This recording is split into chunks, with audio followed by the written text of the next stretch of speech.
What's up mga ka-acid? Andito naman si Carda Talisay. Kamusta kayong lahat? Sana nasa mabuti kayong kalagayan.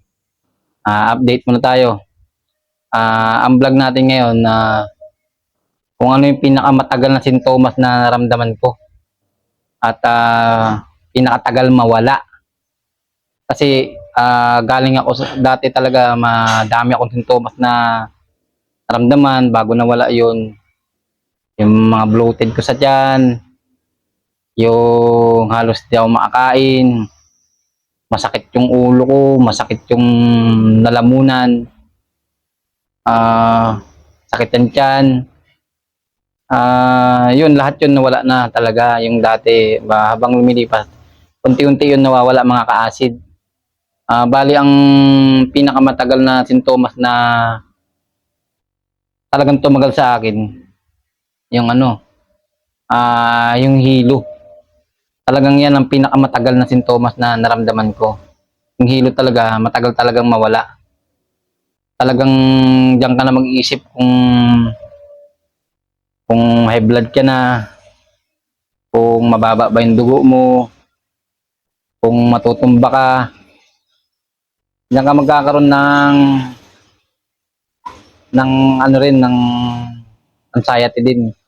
Dahil lang sa hilo. Dahil nga nararamdaman mo pa siya, doon ka makakabahan ka dyan. Malakas magpakabayan.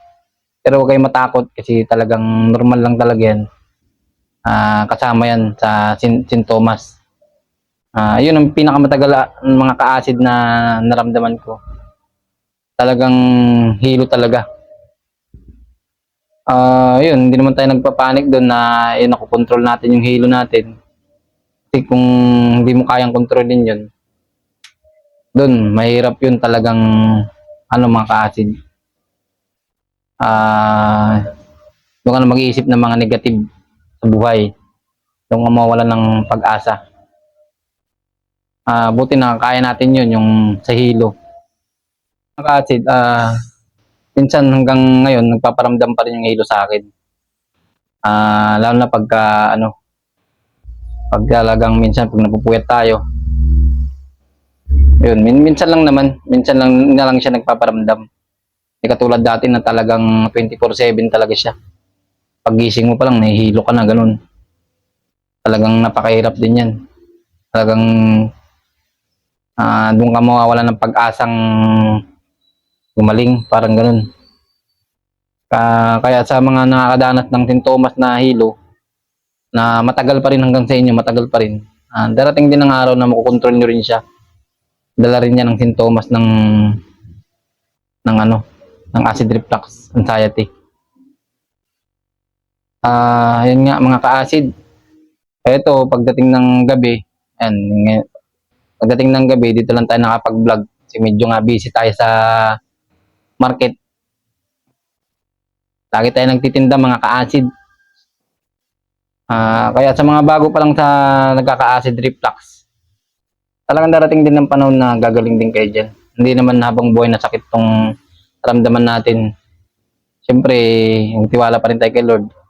Ang mabuting paraan dyan, yun talaga ang dyan, manalig tayo sa Panginoon. At magbago tayo. Hindi natin babaguhin yung sarili natin, tayo gagaling. Yan ang dyan mga ka-acid. Yan ang technique dyan mga ka-acid. Kaya maraming salamat sa inyo sa mga nag-subscribe sa channel ko. Maraming salamat sa lahat. Yun lang mga ka-acid. Sanang ingat kayo. Yun lang sinabi ko lang ang pinakamatagal na sintomas na naramdaman ko. At saka yun talagang sintomas na huling-huli. Pinakahuli yun kasi nawala na rin yung mga manhid, mga sakit sa ulo.